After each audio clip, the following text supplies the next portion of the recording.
After 6 miles and some change, actually it's a little bit longer than that, the 6 miles that I actually ran, imagined fear, imagined footsteps, imagine one creature coming out of nowhere in the woods. I found myself immersed in a beautiful scene with a play area which speaks of friendliness for the kids, tranquility all over the place, barbecue table, people strolling with roller skating. And in front of me, despite seeing so dark and forestry, is the Lake Rebecca. But all of these I could not have experienced if I allowed my fear that to consume me so much and find myself stranded. Actually, there was a point in the junction, I realized an intersection that I have come across occasionally. Intersection that will lead me to another trail that is very familiar and open and run parallel to the road that would have taken me back home. So I contemplated actually to take that trail and head home so that I can ask my wife to drive me back to the park and I can secure the car. That's how much fear was willing to consume me. And if I would have given it the power, it would have devoured me and deprived me with this joy where I can say, I have run the trail and finished it. But most important, where I can say, I have conquered the mind. It is the mind that we must conquer.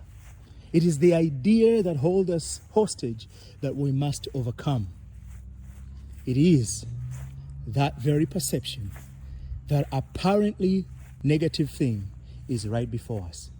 It might have happened and it might have been real, but yet we aggravated it. We elevated it to a degree beyond what is real.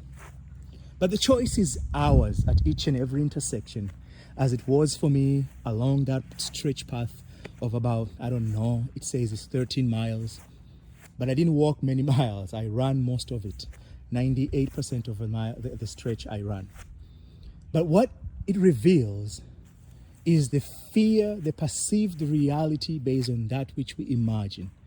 If we allow to get hold of us, it will hold us hostage from that which we are exposed to. The freedom to experience life more grandeur than we've ever perceived possible before. Today I urge you, I actually challenge you to try whatever the Goliath that is standing before you. It is simply an idea that something is real. Whatever the reality that is real in its tangibleness that you have believed to be consuming every aspect of your life, and it might as well be doing so.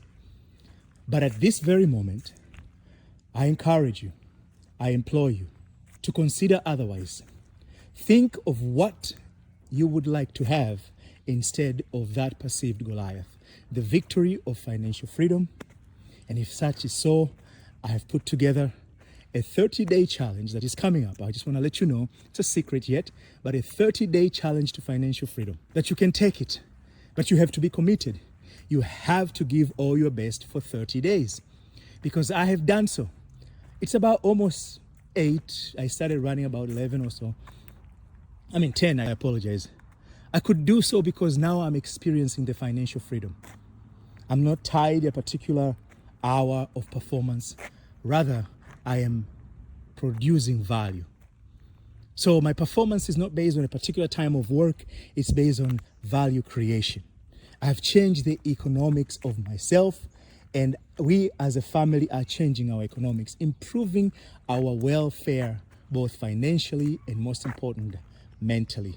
And for those who are spiritual, we'll call it spiritually. But regardless, I implore you, I challenge you this very moment, take an idea of victory, of something magnificent happening to you, of something marvelous, and turn it into, and assume that it is real. Just as you've assumed the Goliath is real before you, assume that is real. But most important, let's start. In the previous episode, I asked you to write down 10 things. 10 things that you call yourself. 10 things that you say about yourself. Write it down one by one. Now, since you have written it, if not, write it now. Look at them carefully. 10 things. Don't repeat a single one of them. Your name can be one of them, but you cannot repeat your first name and last name as separate.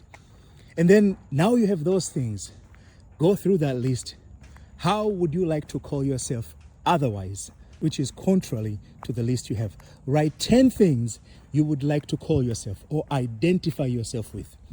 So if you say, I am miserable, I am not feeling well, I am feeling overwhelmed, maybe you want to call yourself, I am very happy, I am very favorable, I am amazing. So I want you to write 10 things that you would like to identify yourself with. And in the next episode, we'll talk more about it. Until then, I'll be back. Otherwise, subscribe, follow, share, and like.